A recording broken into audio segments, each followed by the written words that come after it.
We're going to do the candle lighting right now to remember those who were murdered. 6 million Jews and 5 million non-Jews who were targeted by Nazi Germany.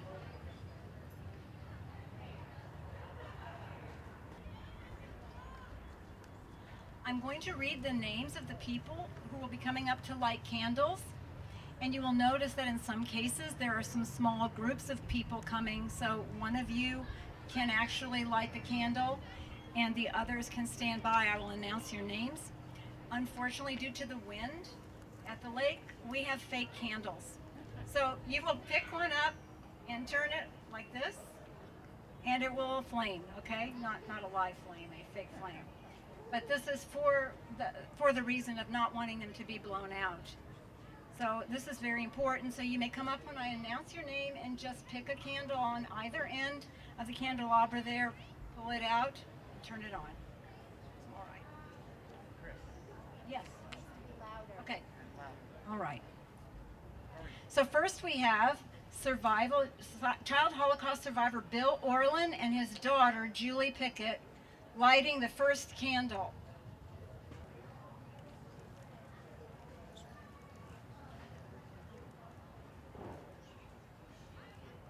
Perfect. And just put it back in the candelabra. Perfect. Excellent. Thank you. And you may be seated. It's okay. Thank you. We'll hear more from Bill later. We will hear his story. And next we have child Holocaust survivor Morris Narunsky and his wife Diana.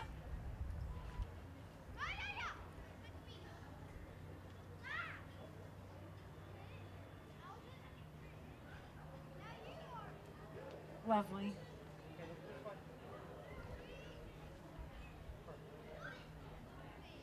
Thank you. And next we have another child Holocaust survivor, Ruth Steinfeld, and her friend and neighbor, Dr. Shal Yez, who is a second-generation survivor descendant, and Sarah Russo. I have not seen a Sarah Russo made it, but if you are here, Sarah, please come up. She is also a second-gen. Her mom, Ricky Russo, was a survivor from Croatia. I'm so glad to see you, Sarah.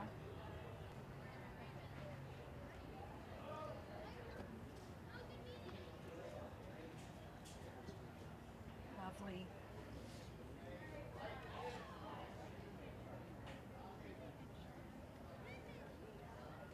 Next we have Steve Finkelman, second-generation survivor descendant, with second-generation survivor descendants Bob Horowitz and Helen Ute together. And by the way, I could go on and give the accolades and achievements of all these people, and I could keep you here all day with that and tell you what friends of the march they have been. But I decided to spare you that part. But we are so grateful to everyone who's here, and especially those who are participating in the program and lighting a candle.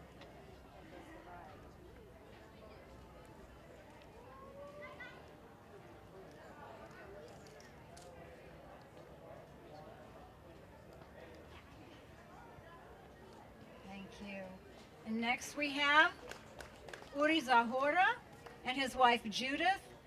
Uri is a second-generation survivor descendant born in a DP camp. And Judith is my very good friend. Sorry, I had to put that in.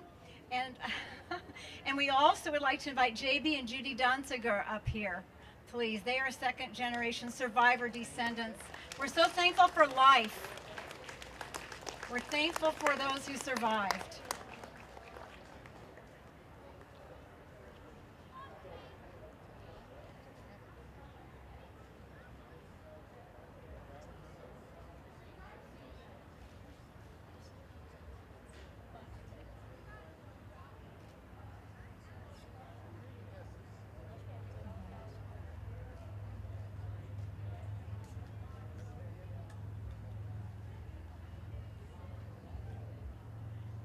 And next I would like to invite Dr. Muriel Michler.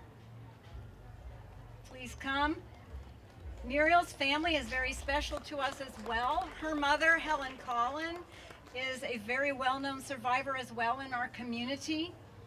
And may her memory be for a blessing. She passed away a couple of years ago. And Muriel not only survived, but her daughter Michelle and granddaughter Mariah were also supposed to be here today, and they had a conflict with something, you know how children have things they have to be initiated into and so forth. This is a busy time of year, but we are thankful for Helen Collin and her family. What a legacy. Now we're lighting 5 additional candles, as Rosalie explained, that traditionally represent other groups targeted by the Nazis, but I have taken poetic license and I'm changing some of those. So first of all, I have, representing liberators and their descendants, Liz Moreno. Her dad was a liberator of a camp, and I wanted her to come right after Dr. Muriel Michler because Liz wrote Helen Collin's book. They collaborated, so Liz is a longtime friend of their family now.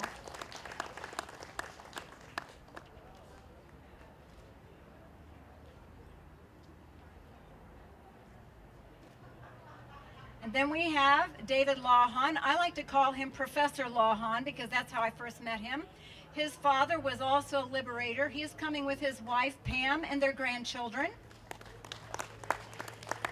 Hannah and Jacob. And something special about Professor Lawhon is he was a dear friend of Helen Collins as well. So we have people here today that have interconnected, and without them, if they hadn't survived the Holocaust back in the day, then these folks would not be here, many of them.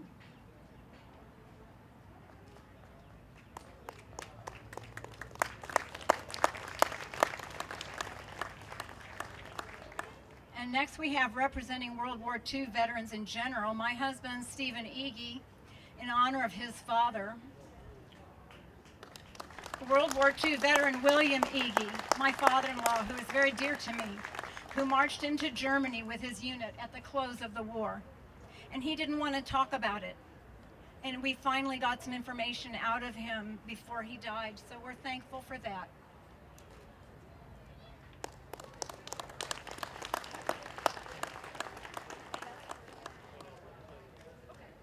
Apparently one of them does not work. My engineer husband never stops being an engineer. And he could probably tell you some things I never stop being, so we will stop there.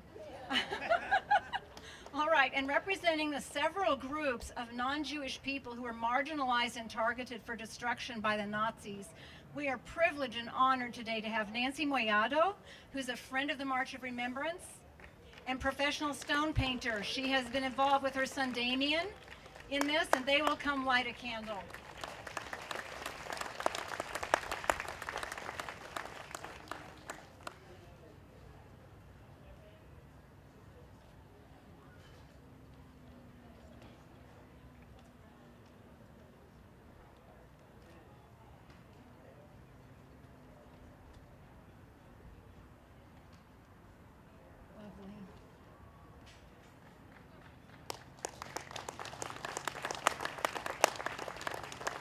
And next we have Mike Riddle. I may have forgotten to tell him he was going to do this.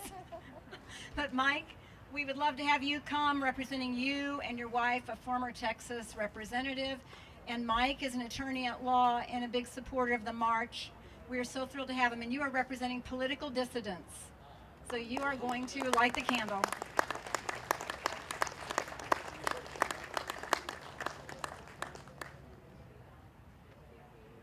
Political dissidents were also targeted by the Nazis. So it's okay to have a different opinion, right? It's okay. Thank you, Mike. And then we have a 12th candle, and you might wonder why we have 12 candles. Because you're supposed to have 11. 6 for the 6 million Jews and 5 for the non-Jewish people who were targeted by the Nazis and marked for extermination.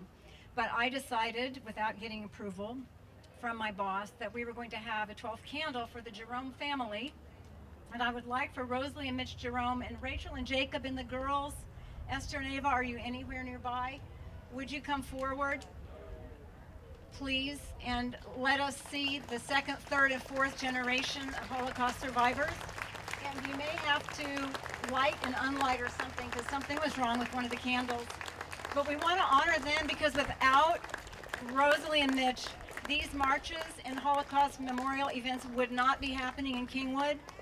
we would not have the Upstander Stone Project, we would not have the Holocaust Garden of Hope, and I would be missing some very dear friends. So I'm grateful to God for them and for their whole family.